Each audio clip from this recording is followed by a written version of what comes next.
Welcome back to Inside History, the channel for those who love contemporary history, and to all of you, happy June 2nd, happy Republic Day. 80 years have passed since the institutional referendum, a referendum that marked a turning point in the contemporary history of our nation. On June 2nd and 3rd, 1946, Italian men and women were called to the polls to choose between monarchy and republic, and to elect the Constituent Assembly tasked with writing the new constitutional charter, the new foundation of the future state, whether it would be a republic or a monarchy. For the first time in our country's history, Italian women also voted. And that vote was not just a technical expansion of the electorate, it was a social transformation of our national identity. Because from that moment, women entered the public sphere as fully fledged political subjects. After decades of exclusion and even persecution, and after a war that had shaken the social, economic, and moral order of the country. Today, on the 80th anniversary of the referendum, we at Dentro la Storia want to dedicate this moment. This video is dedicated to the women of the referendum and the women of the Republic. The institutional referendum and the election of the Constituent Assembly on June 2nd and 3rd, 1946, marked the beginning of the Italian Republic, but above all, the beginning of a new era in the history of Italian women. Women's participation in the 1946 vote cannot be considered only as the culmination of a long struggle for civil rights. It was also the concrete result of the experiences women lived through in all the previous phases: fascism, the resistance, the German occupation, and the Reconstruction. Thousands of women had supported their families during the conflict, worked in factories, participated in partisan actions, organized underground networks, helped people persecuted for their political beliefs, and faced hunger and bombings. The violence committed by the Germans, the reprisals. When the time came to choose Italy's future, no one could seriously claim anymore that women should remain excluded from our political life. The road to women's suffrage in Italy had been long and difficult. We have to go back to the end of the 19th century, when the first emancipation movements demanded the right to vote for women.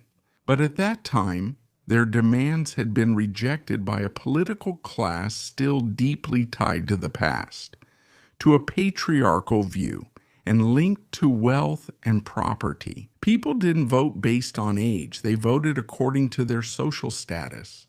Women were considered guardians of the family and domestic morals, but they were not autonomous citizens capable of participating in public decisions, even during the liberal era.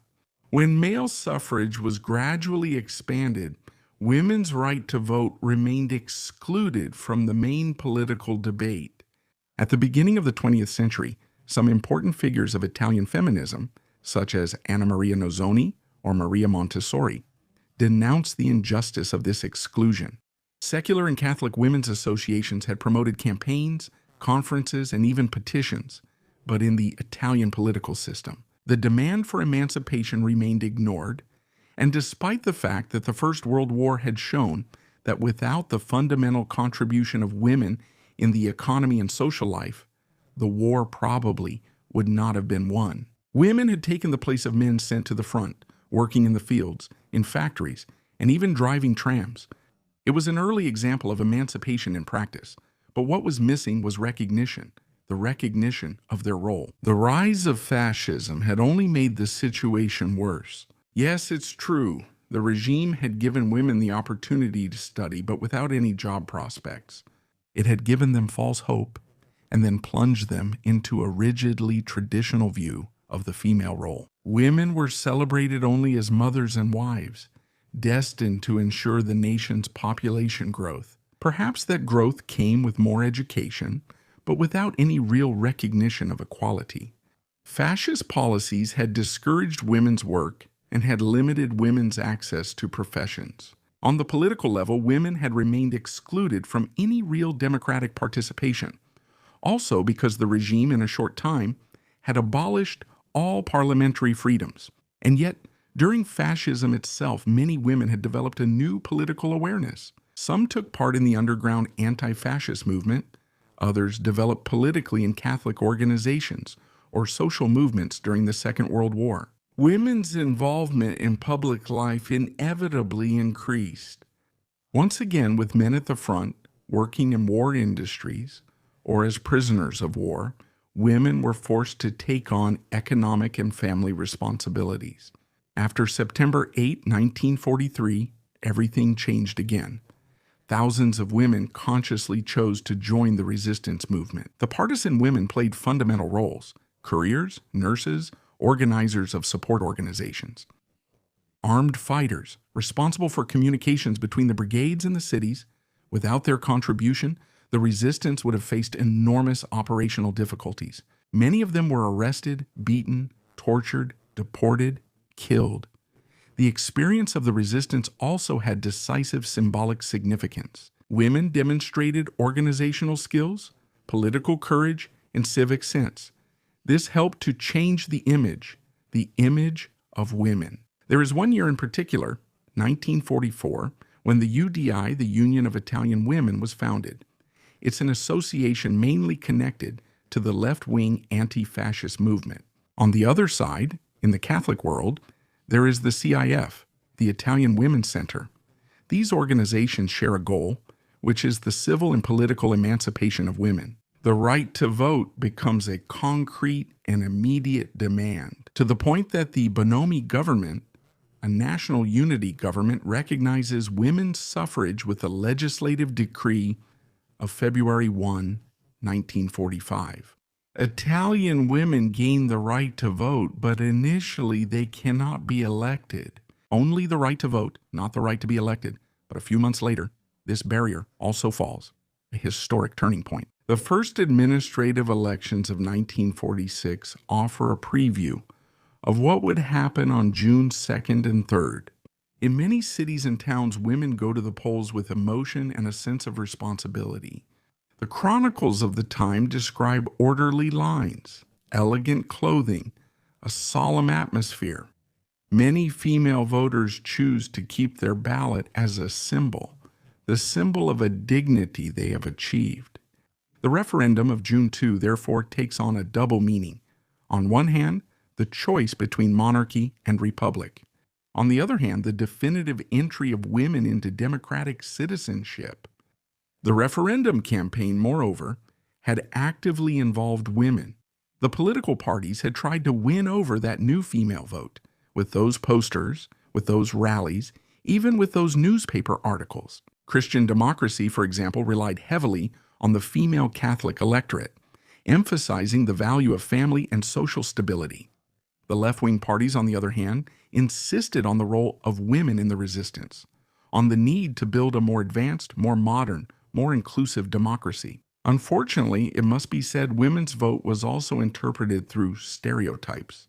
Many male politicians thought that women were more conservative, more easily influenced by church hierarchies, or less prepared on certain issues. Some observers even feared that women's suffrage would favor the monarchy. Others imagined that women would vote uniformly, following the instructions of their husbands or priests. These interpretations were simplistic. Italian women voted in a nuanced and complex way, influenced by various factors, social, geographical, cultural, and political ones, which varied from area to area. In the South, as the data shows, the monarchy obtained much stronger results, while the North voted predominantly for the Republic. The same differences were present among the male electorate. So it cannot be said that women's political behavior was standardized, homogeneous, or easily predictable. Absolutely not. However, the most important fact is participation. In fact, female voters went to the polls en masse, and overall turnout reached extremely high levels that, unfortunately, we can only dream of today. For millions of women, voting represented a rite of passage into public life. Photographs from that time show elderly and young women, farm workers, office workers, factory workers, and teachers.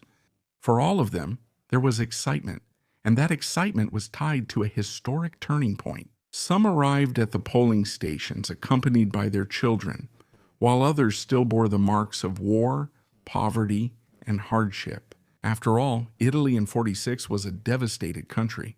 Yet, right from that devastation, from that dramatic context, a new hope was emerging. The victory of the Republic in the referendum, with about 2 million votes of difference, was enough to change the institutional destiny of our country. The result caused tensions, controversies, and even some clashes, especially in the South. But fortunately, the transition was smooth. The risk of a civil war was averted. With the ruling of June 18, 1946, the Court of Cassation officially proclaimed the victory of the Republic, a republic that women helped shape decisively because 21 women were elected to the Constituent Assembly, the one tasked with writing the new Constitution. These women were called the Mothers of the Republic. I want to remember some of them: Nilde Giotti, Teresa Noce, Lina Merlin, Angela Gotelli, Maria Federici, Ottavia Penna-Buscemi. These are some of the women who were most committed, and their presence, this female presence in the Constituent Assembly, was not just symbolic. They directly participated in writing those fundamental rules of the Italian state. Do you want an example? Read Article 3, which establishes the principle of equality without distinction of sex. Article 37 recognizes the rights of working women and the protection of motherhood. Article 51 establishes women's access to public offices and elective positions. In conditions of absolute parity, of equality, do you think that without women in the Constituent Assembly, those 3 articles would have had the same wording? I don't think so. Also, because those principles didn't come about automatically, they were the result of intense discussions, a year and a half of work. Many women had to face prejudice and paternalism because despite winning the right to vote, the political world was still largely male. June 2, 1946 didn't immediately erase gender inequalities. After all, we're still talking about it today. If June 2nd had worked that magic, we wouldn't be talking about it. However, universal suffrage changed Italian political culture. The parties had to deal with this new, vast, and unpredictable reality, and the women's sections gained greater importance. Even election campaigns had to change their perspective towards something they had not considered until then. That thing they had not considered until then is important. Today, 80 years later, it's not just about remembering the political literacy courses, the public meetings, or the social initiatives. We must remember that the achievement of the right to vote was not something handed down from above, a sudden gift or favor. No, it was the result of everything that came beforehand, the sacrifice of so many women in other areas, from work to family, to commitment, to resistance. Remember that all this was not just an Italian achievement, because the 1946 referendum had a strong international significance. In many European countries, women's suffrage had already been introduced after the First World War. Italy was behind. But this very desire to modernize made several countries change their opinion about whether Italy could modernize, whether it could truly become a modern country. And then there's the context, the international context, the Cold War, that at that time was developing its own mechanisms. So the major mass parties, the Christian Democracy, the Communist Party, the Socialist Party, were forced to invest a lot in a women's organization because women were destined to become protagonists of epical battles. The constituent mothers still represent figures of extraordinary civic importance today. Think of Neil Diotti, future president of the chamber, a symbol of the new republic.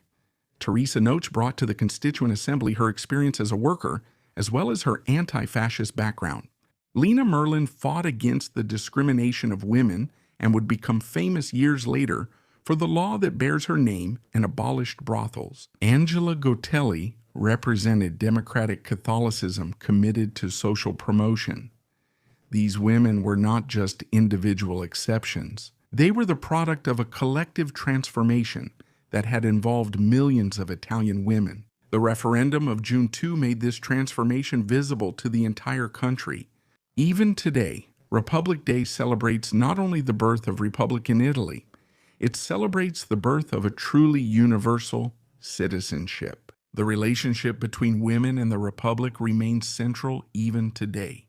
The history of women in the institutional referendum of 1990 shows us how democracy is never something that is acquired once and for all. If anything, it is the result of participation, conflict, mobilization, and collective responsibility. Many of those women who went to vote on those 2 days had never had a voice before, and they want to make that voice heard. The Italian Republic was born from the joint vote of men and women and without female protagonism. Perhaps June 2, 1946 would have had a very different meaning. Women's participation in voting also helped to redefine the concept of patriotism. After the collapse of fascism and the tragedy of the war, the idea of nation had to be rebuilt on truly new foundations. And those foundations were supported by women who became protagonists of a democratic homeland, founded not on militaristic rhetoric, but on the concept of rights and citizenship. So it can well be said that June 2, 1946 was a watershed, a transition between two Italys. The old system also identified with the monarchy, authoritarian, patriarchal, moralistic, restrictive on the other hand. The hope for a tomorrow in a republic, perhaps fragile, but founded on popular participation and a formal equality of citizens, an equality that women were in great need of. 80 years later, the memory of those women voters, and also of the founding mothers, remains extraordinarily relevant. We live in an era marked by political disaffection, by the abandonment of the polls. If we look back at 1946 at the extraordinary voter turnout, it shows us how precious that vote was because it was hard won. For men, it meant being able to vote again after fascism had essentially abolished the possibility to vote, to make their voices heard. For women, it was even more important. It was the first opportunity in which someone would truly listen to them. This republic, the republic we celebrate today, was born from all of this. Italy chose the republic. Women chose, some chose the republic, some the monarchy. But above all, they chose to be political subjects of a new administration. Think about this. Many municipal administrations born after the war, from the largest to the smallest towns, saw the active participation of councilwomen, female assessors, even female mayors, perhaps in small numbers. But these figures contributed to the spread of a new civic culture based on education, child protection, social assistance, participation, and associationism. Women's press also played an important role. Weekly magazines, bulletins, newspapers, all forms of press that tried to explain things to the new electors. The functioning of democratic institutions, the meaning of the Constituent Assembly, the differences between political programs, that they were not just symbols to mark with an X on a ballot. Looking at those photographs from the early summer of 1946 today, we can imagine those women standing in line. But above all, one aspect stands out: dignity. Dignity in the face of a historic test.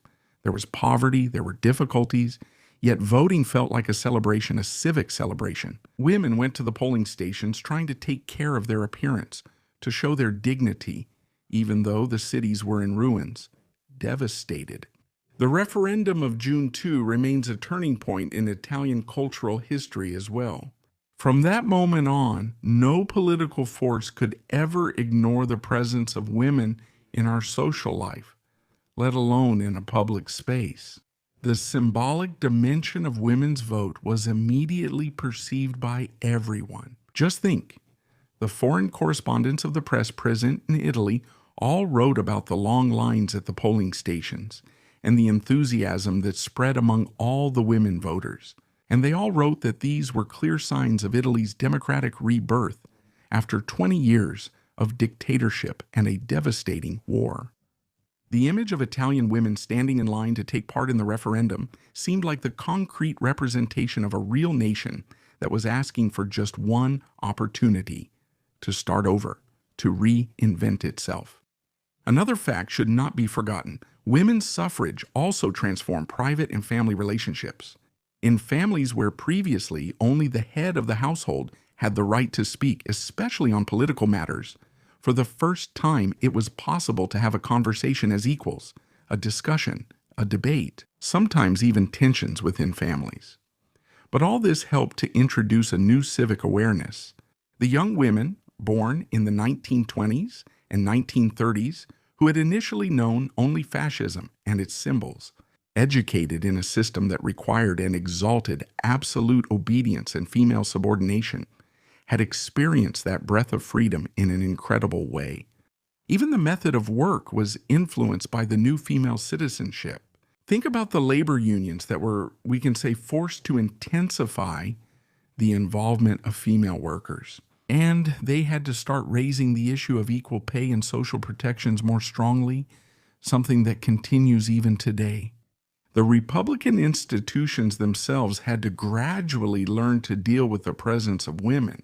The memory of the 1946 vote has been passed down mainly through family stories. How many of you have heard your parents or grandparents talk about or recount what happened in those days, in the days before, and in the days after? All these are testimonies that have helped build a collective memory of the Republic. And many of those voices I know are the voices of your mothers, your aunts, and your grandmothers. But it doesn't stop at June 2nd and 3rd, 1946. In the 1960s and 1970s, the new Italian feminism, which was born out of that very referendum, began to evolve, offering a more complex interpretation of the history of universal suffrage and the founding mothers. It was celebrated, but at times, perhaps a bit excessively, the limits of society, a society seen as exclusively patriarchal, were also denounced. It's a society that always needs improvement, but it can't be seen as a dictatorship. Because a Republican society is not a fascist one, nor is it the monarchy-era society that existed before the referendum. The celebrations that involve us all today and see us participating enthusiastically, the celebrations of Republic Day, should place greater value on the deeper meanings of the holiday, including women's suffrage. It's not so much about commemorating an achievement of the past, as it is about reflecting on the changes happening in the present. That vote, the vote of 1946, which was also a women's vote, taught us that political participation can become a truly profound tool for transforming society. And today we honor the voters, both men and women, of 1946. Without them, and without the founding mothers, the Italian Republic would probably have had weaker and less inclusive foundations. The symbolic power of that day still continues to inspire conversation and debate among new generations today. Every time we address the issue of rights, representation, or citizenship, we should remember those women standing in line at the polls on June 2nd and 3rd, 1946. That image of great dignity and also of celebration, of festivity. It shows how important democracy is, especially for those who have historically been excluded from politics and from democratic tools themselves. The institutional referendum was not just an institutional referendum, it was also a moment of choice about the future of Italian women. With their vote, they declared that they no longer wanted to be mere spectators of national history, but active participants in our public life. From that moment on, the Republic and female citizenship have remained inextricably linked, and they still are today. So I wish you all a happy June 2nd, a happy Republic Day, to each and every one of you, and I look forward to seeing you again soon for more content, and actually wishing our Republic another 80 years and more, hoping that it can bring with it that spirit of innovation, renewal, and openness, which was the most beautiful sign of that June 2nd and 3rd, 1946.